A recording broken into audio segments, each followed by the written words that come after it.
Okay, good afternoon, everyone. Welcome to the Centre for Systems Engineering seminar series. We're delighted today to welcome our speaker, Paul Seller. Paul has worked in the railway sector for 35 years. He has a degree in mechanical engineering from the University of Leeds. Paul has worked in organisations such as British Rail, Bombardier Transportation, Lloyd's Register Railway Division, and Ricardo PLC. And Paul will be speaking to us today about the practical application of systems engineering in rail. The session will be recorded, so just bear that in mind. But Paul has asked for an interactive session, so if you have any questions, feel free to raise your hand, at which point Paul will stop and you can ask your question. Paul, over to you. Looking forward to it. Great. Well, good afternoon, everybody. And I see that we've got one or two overseas attendees as well, and it's incredibly early morning on the East Coast of America. So happy breakfast time. And I'm going to give you 2 or 3 slides that take you through me and how we got into systems engineering in the world of rail, particularly in the UK. And then I'm going to tell you some stories. And this, you'll find, is not about the science of systems engineering so much as the practical application and what happens when it comes to taking all of these standards and this custom and practice and physically applying it in real world projects. Because the reality of doing the work, whether that's applying the mathematics or the modeling and so on, is only a proportion of the effort that one encounters in needing to get complex system engineering projects over the line. So without further ado, Tim has kind of partly explained, I am a career railwayman. I took a sponsored degree with British Rail starting in 1987, and it was a 5-year process. 3 years of degree sandwiched between doing a lot of work with BR. And back in those days, there was really no such thing as systems engineering in British Rail. But in around 1994, around the time that British Rail was privatizing and going from one company, and it then became ultimately 105 companies, there was a realization that with the distribution of risk, we needed to do something to make our capability more systemic in this world, and we had to introduce rather more kind of process-oriented evaluations of complex systems as they were introduced. So I started in the systems engineering world by writing the safety case for Networker Express, subsequently for what called regularizing 10-car network operation in the southeast of England, and then other safety cases besides. We went on from that, and with the application of European standards in the UK, firstly in the late 1990s, we suddenly found ourselves needing to implement European standards. And so what had previously been British standards and British Rail standards even, we started doing things like interoperability, where we had to theoretically be able to run a train from, say, Glasgow to Athens. And it meant that we had to comply with interoperability directives, which meant that organizations could apply to become notified bodies to assess the work being undertaken to demonstrate the fitness for purpose for new complex systems. So I ran the notified body work that we did. And in fact, in this particular case, in confirming the compliance of the West Coast route modernization, then being undertaken by Railtrack and subsequently Network Rail with European standards. I then led the businesses of Lloyd's Register in the railway world, moved to Berlin for 3 years and acted as the safety testing and homologation director for Bombardier's mainline and metro division. And then lastly ran the division of Ricardo PLC with its foot in the railway world. And that was 600 people in 14 countries all over the world. 90% of the work that we were doing related to systems engineering and systems assurance, whether that was certifying major new construction projects around the world. When I left Ricardo, we had certified 51 metro lines in China in total for the application of primarily new control system technology, new trains, driverless technology, what's called GOA4, and a lot of work across Europe besides, whether that was software assurance or proving the adequacy and optimizing the performance of complex and critical systems. I did that until the middle of last year. I took a break and I got married along the way, and here I am now. I'm in Mott MacDonald. So if you're wondering why this is a Mott MacDonald template, that's because my new role is to develop a systems engineering function globally across Mott MacDonald. Moving on. So I'm going to say that there are several different versions of what systems engineering is all about. I'm going to use today the version that relates to what big manufacturers tend to want. After all, ultimately, what we all have to do is make sure that we are fulfilling client demand. And for me, systems engineering is really the disciplines that act transversely across all subsystems that constitute the railway. So we can think of it as really covering things like traction and rolling stock, electrical and mechanical systems, control and command systems, electrification, and a variety of other areas as well. And typically those transverse disciplines include, for instance, human factors, ergonomics, anthropometric studies, reliability, availability, maintainability, RAM, functional safety, electromagnetic compatibility, requirements engineering, and so on and so on. And the thing that stitches all of these items together is that they all need to be applied across all of those subsystems, both the big blocks of subsystem like trains, but within those blocks as well. So within a train, electromagnetic compatibility has implications on auxiliary systems and propulsion systems and the control systems and so on and so on. So these disciplines, they're hard precisely because they apply everywhere and you have to stitch them together. And the bigger the project, the more complicated the stitching together. So really, it requires system of systems thinking. Why did we even enter into the world of systems engineering and rail? Because before 1994-ish, we didn't really apply systems engineering. It was a very esoteric, very, very small subject area. But several things happened. And the first is that where previously you had monolithic railway owners like British Rail, 110,000 people in 1994, that 110,000 people was blown to the four winds by privatization. Suddenly we had this 105 companies, and we had companies with 100 people and companies with 1,000 people, and Railtrack had 40,000 people. And suddenly, whereas BR could carry the insurance risk associated with having a railway crash, for instance, heavens forbid, if someone was killed in an accident on British Rail, it was self-insuring. But now we had segregation or separation of risk. And the parties that introduced the risk, the organization that implemented a new train, the organization that implemented a new signaling system, had to be able to demonstrate that they were controlling the introduction of risk onto the system. So suddenly we needed a systematic way of being able to show that risk was being properly managed. And it probably partly has something to do as well with UK health and safety legislation, which I think many of you will know says that risk has to be as low as reasonably practicable.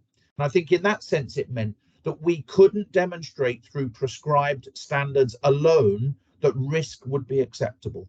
And so that led to a systematic evaluation of how systems bolt together. We needed greater availability. The point is that as systems got more complicated and railways became still the same essential intrinsic network, but now having to carry twice as many people, you needed more availability. And railway providers wanted to be able to do the same, but with less kit. So that meant availability had to grow. Clearly, complexity was growing, particularly with digitalization of systems. And lastly, and more latterly, with the emergence of a need to understand whole life cost, all the way from buying the kit in the first place to running it for 30 to 40 years. You need to understand the implications of system efficiency through the life cycle. So you started with the UK and one or two other pockets of locations around the world, but very rapidly the world of systems engineering branched into Europe, across Asia, and perhaps, and I hope not unfairly to say, it is now at long last, after really several decades, finding a home in railways in North America, in Canada and the US. So it's taken a long time. You know, this is not a 5-minute task. What I'm talking about has taken the best part of 30 years to grow from places like the UK to really essentially the whole of the world. And where we are today is that we find ourselves in a world where the Euronorm approach to life, EN 51268 and 9, for instance, the family of systems engineering standards that I think signaling engineers would know and love, for example, essentially is now being applied around the world. Any mature manufacturer or owner of a railway now applies Euro norms as the cornerstone of introducing a new system onto the network. And so, without further ado, I have a number of what I'm going to call stories today. My experiences over the last 25 years of the things that really matter when it comes to physically applying those standards and custom and practice onto or into the real world.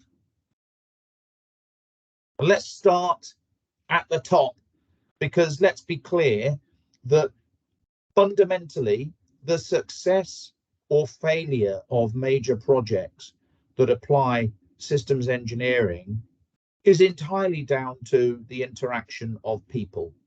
The reality is that big programs in the world's railways, such as building a new railway line, invariably have a multitude of different stakeholders.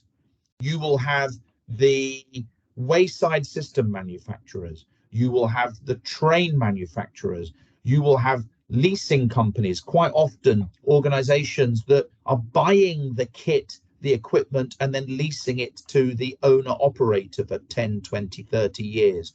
You have the railway, or the vertically integrated or railway holder, the organization that owns the infrastructure. You have the regulator, you have the politicians, and then you have the consultants, and then you have the third party, independent third parties that act to provide a second pair of eyes looking over the shoulder of the manufacturer and the consultants to make sure that everything adheres to the relevant standards. So straight away, in a typical project, you have maybe 6, 8 key stakeholders, and they have a multitude of different people each. So it is not unusual for programs to have meetings that consist of 20 to 30 individuals, each with their own responsibilities, each with their own roles to get complete, to define. They're juggling for position, and unsurprisingly, personalities come into play. And I've got a picture there. You'll see, for those of you that like films, that's a picture of a scene from 12 Angry Men, where one juror is trying to convince another 11 jurors not to convict someone that's being tried for murder. These meetings can be very tense, and whilst they don't necessarily come to blows with knives, the reality is that people make projects. And so I think the first lesson that we have to deal with here is that people can have different interpretations, they can have different perspectives, and it makes a big difference. One of the things, therefore, I would say is just be resilient and be aware of the complexity of relationships in projects, and recognize that the start is the standards and the application of custom and practice, but it only works if you're willing to be somewhat resilient, somewhat to have perseverance, and to recognize that sometimes it's 2 steps forward and 1 step back. That's a given in any single systems engineering project one would encounter through your entire career. The next thing I want to say, and it sounds absolutely obvious, but so often is not the case, is that systems engineering needs to start at the beginning of the project. Now, what we find repeatedly in major projects around the world is that the systems engineers often are not involved until much later on in the life cycle of the project.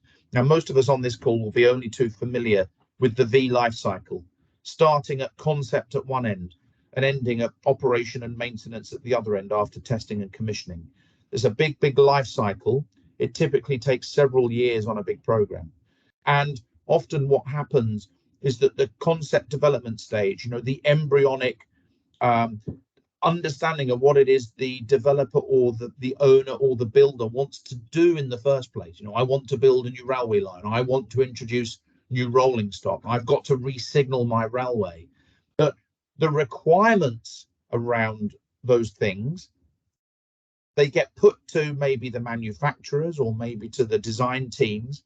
And only later do we find that systems engineering comes into play. And I think part of the reason for that is there is a belief still in many projects that systems engineers are not an intrinsic part of the project structure. So there's still a belief in a lot of organizations that the individuals that physically design things, that physically manage different subsystems, on a train, let's say that might be the air conditioning engineer and the auxiliary systems engineer and the ride and bogie systems engineer, the body shell engineer. But those things that are little discrete parcels of work and can be inhabited as such separate isolated units, that somehow they can begin their process, and the systems engineering function that stitches a lot of the efficiency and complexity of systems together can come along later. So it's really important that we start as we mean to go on, and we bring our functional safety people, our requirements management people, our configuration controllers, all of those different disciplines need to start at the very beginning of the project and help with the embryonic definition of the system in the first place. I think one of the things that we can't deny is that in the world of railways, with them being public services that are critical to the health of a nation, moving people around and often very visible to everybody in the evening paper, politics tends to get heavily involved, whether we like it or not. And maybe less visible in big jurisdictions like the UK, where we have 65 million people. But when you're talking about smaller jurisdictions, I'll give you an example, Hong Kong, where the legislature still has to control 5 million people, but moving 2 million of those 5 million every day on mass transit railway in Hong Kong has very, very big political implications, insofar as it can topple a legislature or lead to early elections. And so, whether we like it or not, often politics gets heavily involved in the decision-making process of systems engineering, in making sure, for argument's sake, that a new project, which is a classic, has to be delivered on a certain date because a certain individual is going to open that line, whether we like it or not. And often what that means is that people have to move hell and earth to achieve something by a said date. And often what that means is that projects are implemented with many compromises that have to be washed up and improved or addressed at some later stage. So often you will find in programs that, whether we like it or not, with the best possible of intentions, a program that perhaps should take 4 years will often only take 3 years, because we have to implement after 3 years. And whether we like it or not, we have to put in place constraints and restrictions on operation of the system, which may often be that we have many manual interventions in the application of a system that we have to wash up and improve upon in the months and years after the initial implementation of the project. So don't be surprised as a systems engineer when you want to apply the V life cycle thoroughly and properly over a 3, 5, 10-year cycle, only to discover that you have to implement it much faster than you first thought. So deadlines can be a major problem. But the other thing is, more often than not, politics will get in the way when projects start to get into trouble. And you will all be aware that sometimes projects are scaled back, and sometimes when major incidents occur, certain interventions are made, which will change the flavor of the project.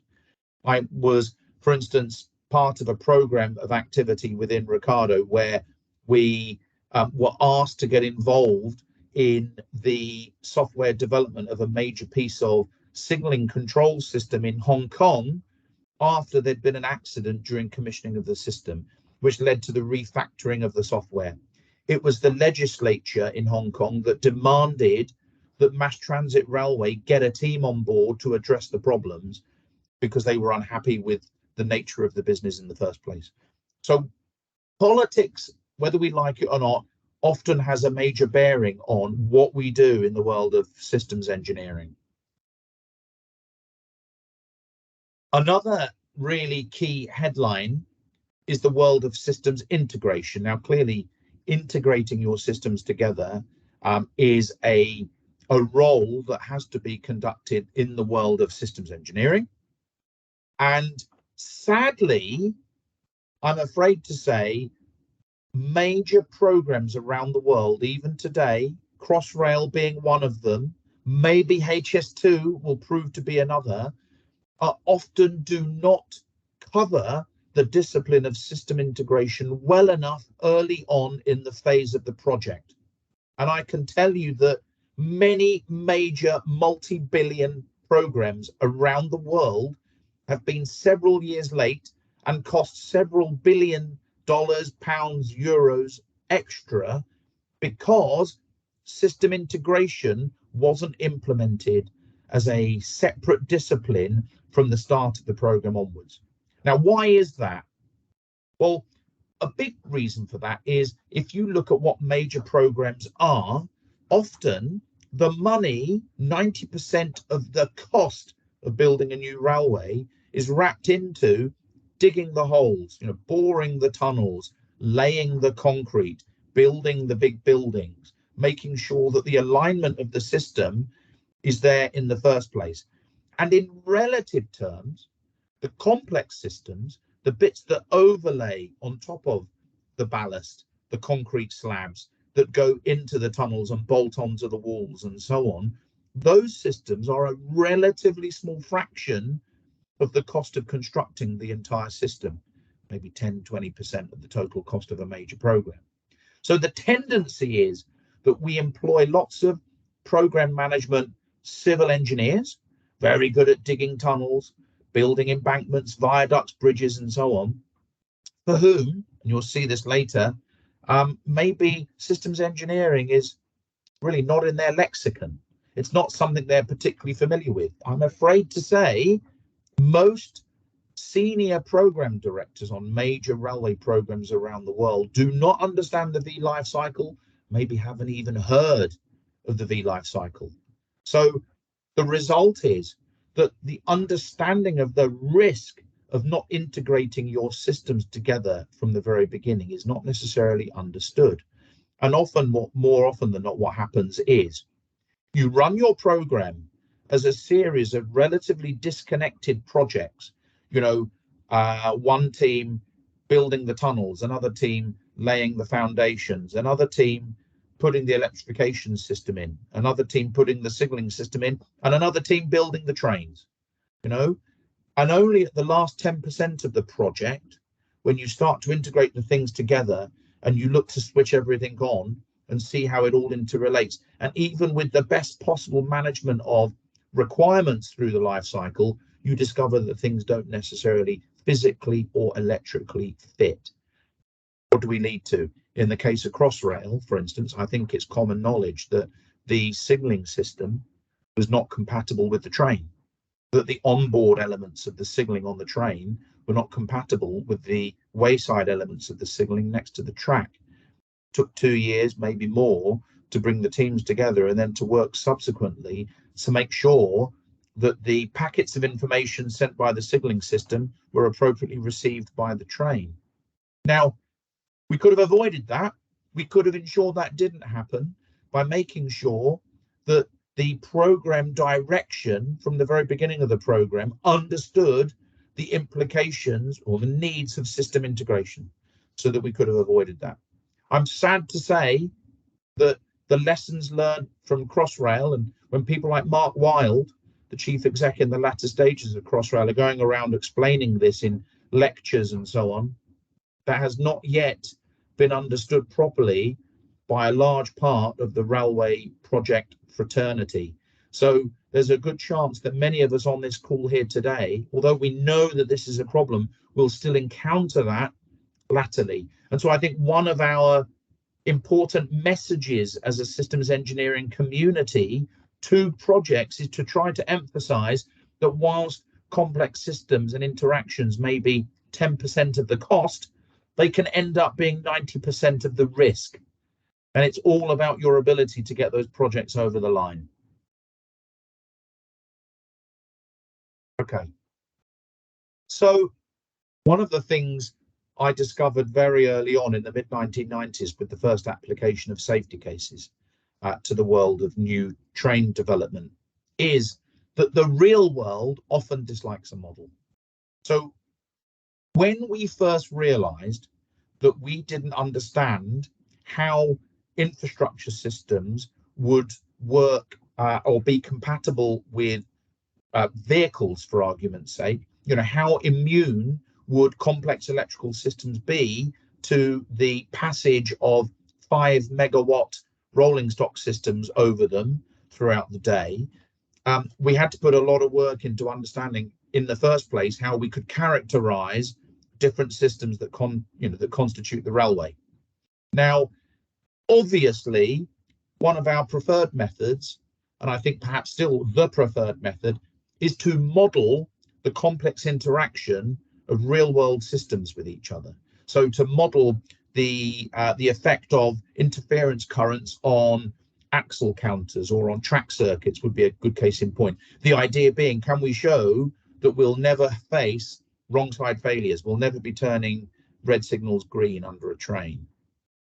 The reality is that often, as much as we like to develop a model to demonstrate that these things indeed are compatible, the real world gets in the way. The reality is, for anyone that's taking a train into the centre of London, particularly in South London, and they look at the complex web of track and impedance bonds and earthing bonds and ballast and just general detritus and structures that make up the network, finding return paths for current and looking at real world levels of immunity turns out to be incredibly hard. And try as we might through the life cycle of a lot of new system introduction, models are often too negative, too pessimistic. And what do? They end up showing that wrong side failures occur more often than they seem to in the real world.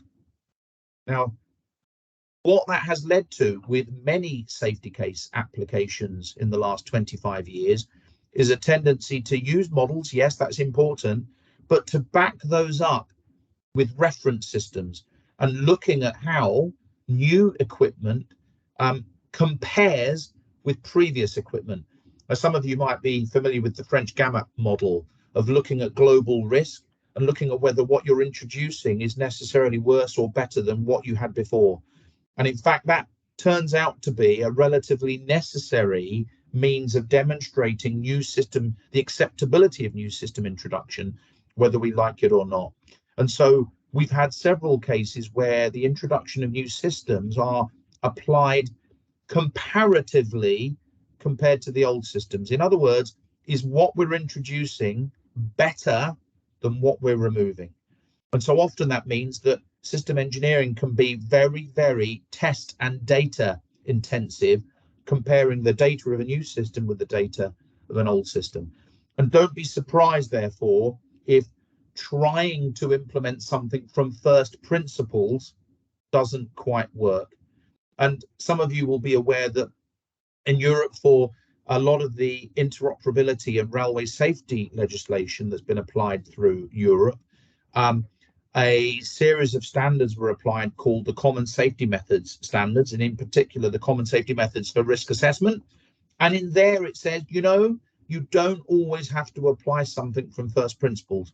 You can use a reference system, or you can use in-service data to prove that something in fact has been measured and monitored enough for you to be comfortable that in reality everything's okay. So there is more than, to use that analogy, one way to skin a cat. And if we want modeling to work, sometimes it just isn't possible in the real world. And that brings me on. I've maybe influenced it a little bit in the past. The one thing that we find with standards, the one thing that we find with legislation and regulation, you can be sure that whether it's accreditation authorities or regulatory bodies or the specialist that sits next to you in the office or the team that are doing independent review work on behalf of you on a particular project, you can all interpret things different ways. No matter how much we try to nail down what we mean in particular standards with heavy levels of prescription, one thing that happens whether we like it or not is that one engineer interprets criteria different to another engineer. So writing things in such a way that interpretation or variability of interpretation can be minimized becomes really critical when you're an engineer. But whether we like it or not, when we're developing a RAM study or a safety case or looking at systems interaction, the reality is that we may find that one group of stakeholders on a project have a different interpretation to another stakeholder. So you will find, whether you like it or not, that a lot of effort is expended trying to get some form of agreement. And often, ultimately, it leads to a degree of compromise. But I will tell you that I, for one, in a long career, writing a lot of documentation and trying to get a lot of things approved for entry into service, whether that's signaling systems or entire fleets of train, sometimes, whether you like it or not, your interpretation is just deemed to be wrong by the authorities that you have to demonstrate acceptability with. And under those circumstances, whether we like it or not, we have to go away and lick our wounds and update documentation and do more testing in order to demonstrate something as acceptable. It can be painful, but it's just what we have to do. So interpretive variability is just a fact of life in complex projects. I'm just going to stop for a second there and just check to see whether we have any questions so far. I don't think we do. I don't think we do. No. Okay, great. I'll come back then. Right. Configuration management. And you'll see that here later I talk about requirements management a bit, but configuration management is really critical through the life cycle of a project. And one of the biggest mistakes that projects make is to think that configuration of items, making sure that they are properly controlled when they are changed, starts not at the very start with the development of requirements, but somehow later on when things are committed to paper. A good example being that you have version 1 of a schematic, and when you come to productionize a piece of equipment, you might make it version 2 because you redline the drawing to cater for what you find as you start to physically put things together. But one of the things I can tell you is that, it still surprises people when we say, once you have a stakeholder requirement and you want to turn that into a design requirement. So a good example being, we want to take the stakeholder requirement that a train must do 100 miles per hour. Well, the design requirement might be that we need 5 megawatts of installed energy in order to fulfill the 100 miles an hour. The second that you've developed that design requirement, it needs controlling, and variations or changes to that requirement also need controlling. So configuration management is something required throughout the entire life cycle of the project. And I intimated this before, stakeholder knowledge is really key as well. I now work in an organization that has 18,000 people, and it's an august, very old organization, composed at its senior leadership, most of very august fellows of the institution of civil engineers, So these people have been responsible for billions of pounds worth of infrastructure work. But do they necessarily understand the V life cycle or agile development or the Euronorms that we routinely come across, or IEC 61508? The answer is no, they don't. So never underestimate the lack of knowledge of the people that you are talking to in positions of seniority within major programs. The reality is that what we are doing a lot of the time is acting as a beacon of knowledge that we have to spread to a significant number of other people in projects. So you will find that the role of a systems engineer, as much as anything else on a major project, is to educate other people as to the need and importance of adhering to systematic processes through the life cycle. I'm going to split this now into a little story for you, and I call this the ICMU story, and it's really just to show you that we're fallible, we are human beings, and we make mistakes, and we can do that in a very big way, in the most obvious way, as projects progress. And I want to give you a great example of that on a project that I was running 20 years ago. We were introducing new rolling stock into the UK, the Networker Express fleet. And at that particular period of time, we were not entirely sure whether rolling stock, because it was early generation 3-phase traction system rolling stock using gate turn-off thyristors, there was a lot of uncertainty about whether that rolling stock at that time would interfere with the delicate control systems that then constituted the railway. And so a way of stopping lots of interference continuing to hit the network was to implement something called an interference current monitoring unit on each vehicle that propelled the trains in question in that era. And an ICMU, as it was called, was a device that would sit on the outgoing propulsion line of the vehicle and would monitor the interference current being produced by the vehicle in question to make sure that none of it was flowing around the circuit that constituted the entire system. And we came to develop a new interference current monitoring unit on the Networker Express fleet because GEC Alstom at the time were building the traction system, and they decided they wanted their own ICMU. Now, the idea with an ICMU is that it monitors interference, and if it sees high levels of interference lasting longer than, say, 1.5 seconds, then it shuts the high-speed circuit breaker, or opens the high-speed circuit breaker, should I say, on the vehicle in question, so that power is disrupted. Okay, the ICMU on this particular fleet of vehicles was a piece of firmware. It was triplicated, so it had 2 out of 3 voting to make sure that what it was seeing was appropriate. A lot of time and effort went into developing this system.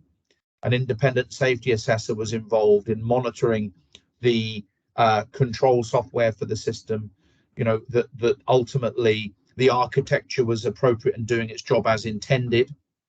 And we got about 18 months into development of the ICMU, and we were well progressed with integrating vehicle systems together. And here we were reaching the very end of the ICMU story.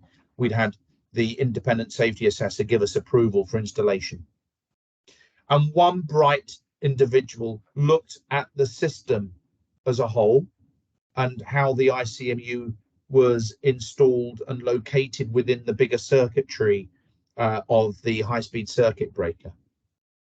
And we realized that the ICMU, as a device that had a reliability of 2 × 10⁻10 hours between wrong side failure, so a very, very highly reliable device in its own right, operating a high-speed circuit breaker, suddenly the realization that the ICMU was operating a slave relay, which would in turn operate the high-speed circuit breaker. What was the reliability of the slave relay? It was 1 × 10⁶ hours between wrong side failure. So a sudden realization 18 months into the program that this slavish adherence to using a device with an ultra high reliability, in fact, was not the weakest link in the chain. The weakest link in the chain was the slave relay operating the high-speed circuit breaker. Why did that happen? That happened because people lost sight of the system as a whole and focused instead on what is perceived to be the most critical element of the system.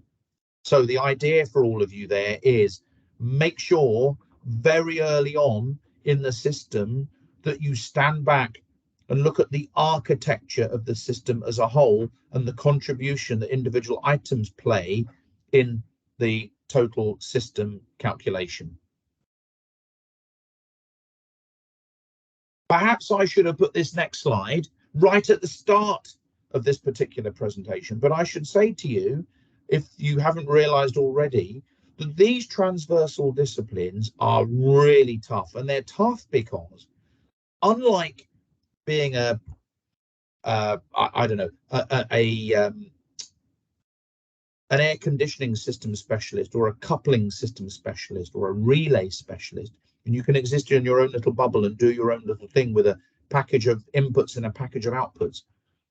This world, the world of the transversal discipline, cuts across multiple sub-disciplines in any project.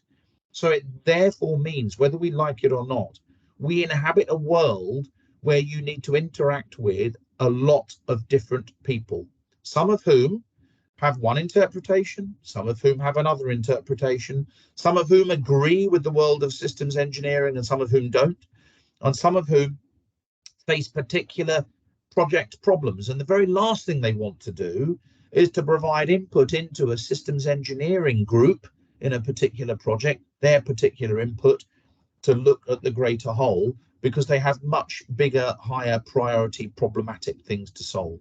So the world of the systems engineer, whether we like it or not, cuts across a lot of people in anything but the very, very smallest of projects. So just be prepared for a lot of persuasion and a lot of negative outcomes and having to push hard over a long period of time. I want to talk about requirements management for a minute. My experience of big programs and the introduction of new equipment is that requirements management perhaps is the biggest single contributor to things going wrong and delays in projects and huge expenditure. And interestingly, the art or science of requirements management is still very much gathering momentum in the railway sector. I know that there are other sectors, perhaps more highly regulated or more prescribed and systematic, such as the nuclear sector and the aerospace sector, where RM, as I'll call it, has greater embedding within the life of that particular sector. But the reality is, in railways at the moment, we are still going through a process of evolving requirements management into big projects. Now, what's the implication? What am I talking about here? Okay, so here's what tends to happen. Take a typical rolling stock project. It has a beginning and an end. And typically, the client wants the end to be the point at which they pick up the tested and commissioned vehicles and start to operate them on the railway. And the end date for most clients never moves. It stays the same. So at the start of the project, as we are negotiating and trying to get the concepts of the vehicles and so on right and nailing down the commercial criteria for our £1 billion program of new trains, the start date is slipping to the right. So the overall amount of time we have between winning the work to build a train and delivering a train is reducing in time. Now, we sign the contract and we get going. And what's the first thing that happens? Well, it's nearly always the case that commercial teams, procurement directors, procurement managers, what do they want to do?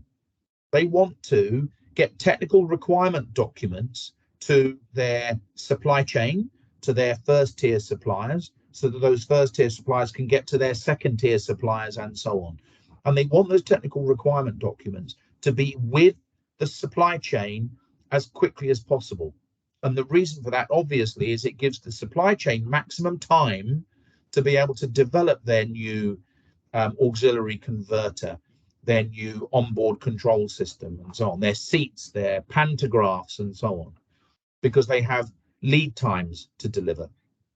So procurement in a lot of major programs, and this is still the case very much today, will push the engineering community very hard to make sure that technical requirement documents are available to be published and sent to the relevant first and second and third tier suppliers as quickly as possible. And what tends to happen is that therefore the stage at the front of the project, the concept development stage, the overall architecture of the systems in question, is shortened, artificially shortened. And at the point when the TRD, the requirement document, is sent off to then wend its way through the supply chain, the requirements have not been evolved properly. They're not sufficiently mature. They have errors.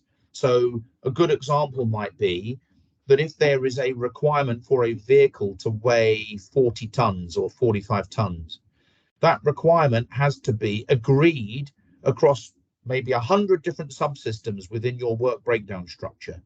The result is that if you don't agree the mass management of the vehicle correctly, a bogie should be 3.5 tons, a body shell should be 8 tons, seats should weigh no more than half a ton. If you can't allocate those requirements correctly, then the wrong requirement is placed in the requirement documents that go off to the supply chain. What does that do? Well, that means that the supply chain build their systems in accordance with the wrong requirements. And 18 months or 2 years later, when the systems are delivered back at the factory for system integration, the bolting together of the assemblies to form a whole train, nothing fits, nothing works, stuff is too heavy, things vibrate too much, panels don't fit properly, doors don't fit into the gaps required in the holes in the body shell. And so the art of requirements and getting your requirements absolutely right at the first part of the project lifecycle is utterly critical. It's still very much something that projects are failing to do. The art of requirements management is still not being properly implemented in the world of railways. The result is that programs are going off and they are marching into oblivion, in fact, building in problems 2-3 years hence. At the point when we integrate everything together, we suddenly realize nothing works. The upshot is we spend tens of millions of euros rectifying problems, and we spend a lot of extra months, if not years, bringing everything together into a state that it works.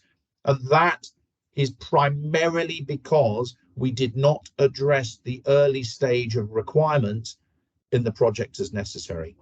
It's also true to say that the important thing about requirements, particularly when we have safety integrity levels involved in equipment, is to make sure that the requirement is traceable through the life cycle.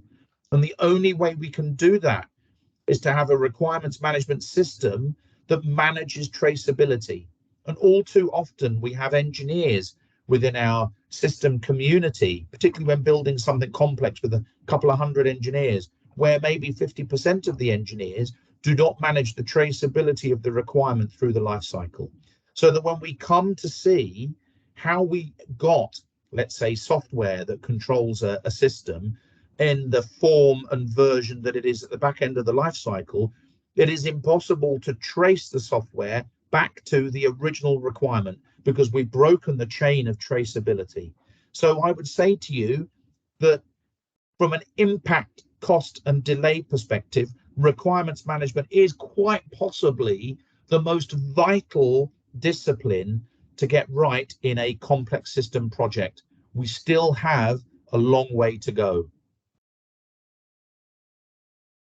One other thing that I would kind of move on to and say is that there is a tendency in a lot of complex projects to think that by breaking work structures into ever smaller packages of work, we can avoid the need to look at them as being critical component parts of the program as a whole. And that is particularly true of third-party assessment of things that we are undertaking within major programs. So you may be aware that in a lot of standards, there is a kind of clause, or maybe a set of clauses in standards that talk about applicability, the point at which the criteria set with standards apply to a particular project. And normally we say that there's no application or little applicability if the work that we are doing has negligible impact on the risk profile of the system in question. And so, you know, a lot of work is expended in looking at how changes on particular systems or the work that we're doing is either risk-free or almost of an aesthetic rather than a relevant material value to the risk profile of the system. One way that projects try to avoid the materiality question, and therefore try to avoid bringing in third parties to do an independent review of the suitability of what's being done, is to break the work into ever more granular packages and tasks. I think the important point is, and therefore you can see, we can split a log of wood into ever smaller bits of kindling, but it's still wood. We haven't turned it into something else. And I think the same is true with risk in major programs. If we try to distribute risk into ever smaller parcels of work, it is still in aggregate a total risk. So it's something to be aware of, and it happens on major programs all the time. Just because we break things into small packages doesn't mean that it is not applicable. Now, I had one such example of that when working in Bombardier in Germany 10 years ago. We were doing a major program of works. We were building a new vehicle, a joint venture with Siemens, and this vehicle had spent a lot of time being created and tested and commissioned, and it was now in traffic. And one day I had a delegation to my room saying that they, rather worryingly, had undertaken over 400 changes to software on this particular vehicle, controlling the vehicle. But the reason they had never bothered to talk to me before or had never gone through due process was because they felt that the 400 changes in isolation, each change was small. But when combined together, it was clear that making 400 changes to the control system software on a vehicle overall had a huge implication on the risk profile. So I think that's one kind of particular instance where that is the case. And kind of maybe related, but importantly, another thing that is often lost is that when we try to make systems shut down every time we have let's say a problem in order to avoid what we perceive to be a wrong side failure risk, we are in itself introducing the risk of degraded modes of operation. So a really common case is that often control systems will fall back into a degraded mode of operation when we find that we're not quite sure that something's working properly. We might, for instance, a couple of points would be, we may show error messages on the screen of the control system, or we might even say that the control system goes into shutdown mode and needs to be reset by the driver or the operator. Now, that's all very well and good. We've avoided a major wrong side failure, but we must never forget that if in making a system fail safe, it means that a driver is restarting a vehicle or a system every 20 minutes, in some cases having to walk outside a vehicle, down the side of the track, restart something, and then come back into the cab in worst case scenario. We have, in that sense, introduced additional secondary risk, and that additional secondary risk can become really problematic. So trying to offset reliability with safety is something that we've never got to lose sight of. And looking at the control screen idea, one of the things that we often find, and I'll lead on to human factors in a minute, is that just simply by providing more and more information to operators of systems, particularly on graphical displays, in itself creates bigger workload. And by creating bigger workload, we're creating cognitive stress. So what does that mean? Well, we ignore the human factors element of the engineering work that we do at our peril. And one of the things that I think I find still today is that in major programs, quite often the human factors contribution to a program is significantly underestimated. You know, the point that human factors plays in workload, in cognitive freeze, in understanding the quality of the working environment, particularly in control rooms, as an example, or for driving environments where the layout, the colors, the rate of alarms, the differentiation between alarms, the environmental considerations, the temperature, heat or cold, these things all factor very considerably into the ability of a control system to do what it needs to do appropriately. And sadly, it is still the case that often human factors plays a very minor role in what should otherwise be a very, very important facet of demonstrating that a system has suitable integrity. And just to give you some idea, if we look at a very large number of the large crashes or accidents that have happened since the dawn of time, frankly, even up to recent times, we see that human factors played a major part in the systems failing to do their job properly.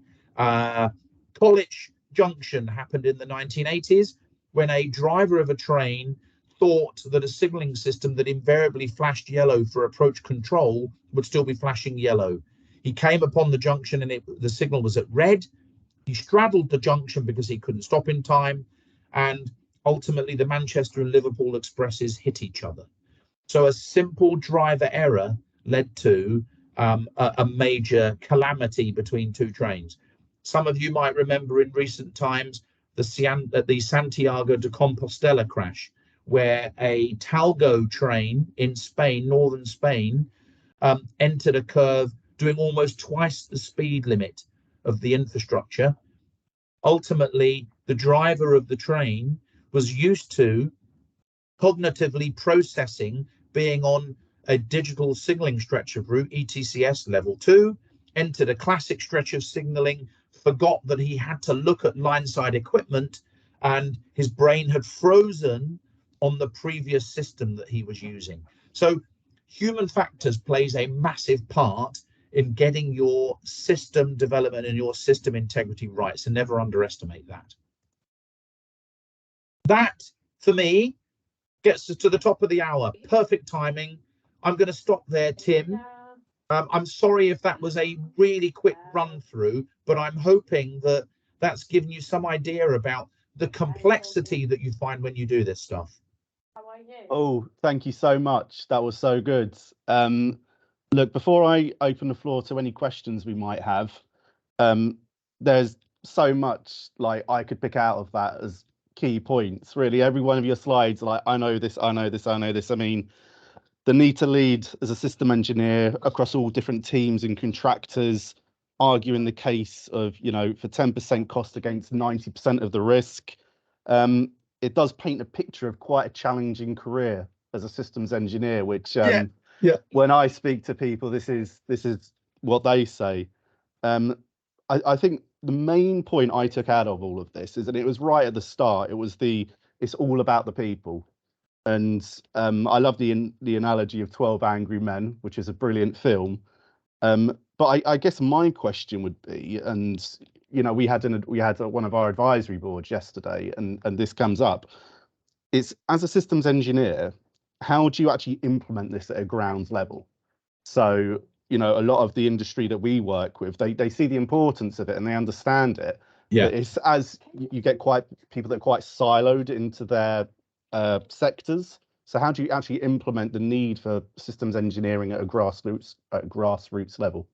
You know, I think, Tim, where this has failed for me on the projects I've been involved in, it's nearly always because the people at the grassroots who actually often have the great ideas, and they know this, you know, most of us on this call today, we absolutely get this and we know the importance of it. gaining traction in major programs or any kind of project, such that you can then ensure its application at the grassroots, starts with converting the minds of the leadership of the project. It always comes down to somehow putting these things in such a way that the leadership of these programs have an epiphany, and they realize that although it's maybe arguably cheaper to not do it, ultimately it's much more expensive and time consuming and leads to major program delays if they don't do it. So, it always comes down to trying to find sponsors at a leadership level in a program who are amenable and open-minded enough to understand this. And this today is still the problem that major programs encounter. We had it on we had it on Crossrail. I suspect we have it on HS2. I've been talking to individuals in East West Rail in the UK where it's a similar problem, even though actually there's quite a few people there who are really advanced in their thinking on this, because these programs are complex. There's a hell of a lot of people, and often those people don't come from a systems engineering environment. So this is all about trying to persuade the leadership, and that requires senior people who are amenable and understand this to somehow get round the table and change the minds of those who would otherwise ignore this. Completely agree. Right, I'll open the floor to questions. Graham Bleakley. Graham, yeah. Graham, what have you got here? You've got your hand up, Graham. What would you like to say? Oh, I've got to say thank you. That's a great talk. So my background come from automotive and A&D. Recently joined HS2 Costone a couple of years ago. I think that what you said there is exactly reflective of what I've seen in my 2 short years of being in infrastructure. I couldn't have put it better myself, really. One thing that I have seen, though, is because of systems engineering, this is more a comment, and it might address one of the things that you mentioned about affecting the leadership. It's the fact that I'm seeing a lot more people coming from A&D, automotive backgrounds with systems engineering experience. And I suspect you're talking about Ivan as well in ERW. I tell you, met Ivan Matagat. Right. I haven't, no. Yeah, well, he's someone you should talk to. He's running East West Rail, or the systems engineering side of it. Okay. But there's a lot of getting this layer of people that are a lot more used to systems engineering from these disciplines, and they're starting to be seen within infrastructure development projects like HS2. So it is starting to build, but I think we've still got a long way to go. But I've got to say thank you. That was a great talk. I might get you talking to some of my other people. Yeah, I'd love to. Listen, you say something really important. Actually, it reminds me of how important this is, Graham. The world of systems engineering and rail is massively resource constrained, and there are not enough railway originated systems engineers to go around. And whether, a lot of sectors, we're very parochial and we like to appoint from within. But the reality in rail right now around the world, and particularly in those bits of the world where they're just discovering this, but hitherto they didn't do it, like the US, we have got to recruit from outside the railway sector if we're going to have enough capability to do justice to this set of disciplines. Well, it's also, we're seeing it growing. So I'm part of INCOSE, which is International Council for Systems Engineering. And the number of construction companies that are taking part in INCOSE is increasing. It's one of the comments that was made over the past couple of years. So thank you. Great talk. Yeah, you're welcome. Yeah. Ashley Brooks. Hi there. Thanks very much for the talk. My background is a little bit more around like research in system safety. Yeah. Of course, there are, or at least in theory, should be close ties to integrating that within the systems engineering process. I would like to hear some more thoughts from yourself on how system safety is kind of implemented and integrated into that systems engineering process. Any kind of fun stories or good things or bad things you've seen within that space? So I think the first thing is, Ashley, what I can say to you is that, in a way, the system safety subject is the granddaddy of the systems engineering disciplines in the railway world, because I think, as I said at the start of the lecture, the risk imposed on splitting railways into many component parts and needing to manage the incoming risk of new systems was really, at least in the UK, and the UK arguably was the forerunner of systems engineering and rail, but that was the thing that led it all. So actually, functional safety, system safety, is the granddaddy of a lot of the disciplines that we are now collectively bringing together into this bigger collection of activities. I spent 3 years in Bombardier trying to create consistency of functional safety application in our various factories around the world. What I can tell you is there are as many views of how you do functional safety as there are people, and getting functional safety people in a room and getting them to consistently agree to the life cycle of functional safety and how much is enough and what kind of things we should do is like herding cats. It proved to be really, really very difficult. And what happens over time is that a lot of the regulators and railway authorities across Europe and the rest of the world, their ideas change about what they consider to be particularly applicable or appropriate. So I found, for instance, several years ago, that the French authorities and SNCF in particular had decided that every hazard, and they had some generic hazards, let's say 30 generic hazards that make up a railway and railway risk, needed to have a detailed fault tree and FAMICA. And so regardless of how relevant they were, and so you would find on fairly complex projects that vast amounts of time and effort were being put into creating FAMICAs and fault trees that didn't necessarily add that much value.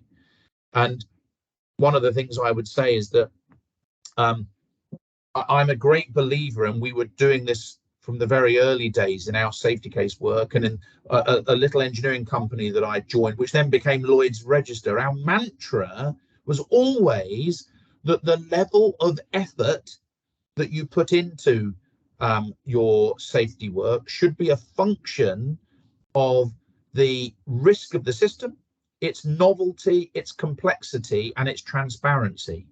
So, for instance, if you can't see something when it's been put in the ground, and so therefore it's impossible to test, then one of the things you should do is put more effort into proving why it's okay. If something is entirely novel, then you need to put more effort into showing that actually it's going to be suitably safe. In the early noughties, with Network Rail Track and then what became Network Rail, for argument's sake, one of the things that Network Rail did was to implement axle counters. It was replacing track circuits with axle counters. Now, axle counters are much more expensive, but theoretically they're safer and they're more reliable. But what happened was we started writing safety cases and putting a lot of effort into safety cases because the system was novel and hadn't been applied before. But the authorities used that novelty and those safety cases as a comfort blanket. So whereas perhaps after, say, the third application, we should have rowed back on and simplified our safety case work to do much less because it was no longer novel, we ended up doing novel safety cases for the first 8 to 10 applications, well beyond the sell-by date of the effort required for novelty. So really, I guess one of the things I would say is it's very easy in the world of safety to do too much, because of course that gives people the comfort that at least we're protected. But I think we have to be pragmatic with safety. Thank you very much. Thanks, everyone. Paul, I don't see any more questions or hands raised. So in the interest of time, virtual round of applause, I'm sure. Thanks very much. Really, interesting discussions and points. And yeah, it was lovely to have. Oh, no, one more. Oh, I know Pelin. Ellen. Yes. Sorry, Tim, for interrupting, No, but I just want to please say do. hi to Paul. Yeah, great presentation, Paul. Yeah, introducing the, railway complexity to us, and from one of the best person who can do this, from different perspectives in the railways. So thank you. Very valuable presentation. Thank you, Pelin, and I hope you're doing very well back at Imperial. So thank you. Thank you. Great. Well, thanks for joining, everyone. We will send out details about our next seminar in due course, and thanks for joining us. Yeah, thanks, everyone. Bye-bye. Have a good Thank day. you, Paul. Thank you. People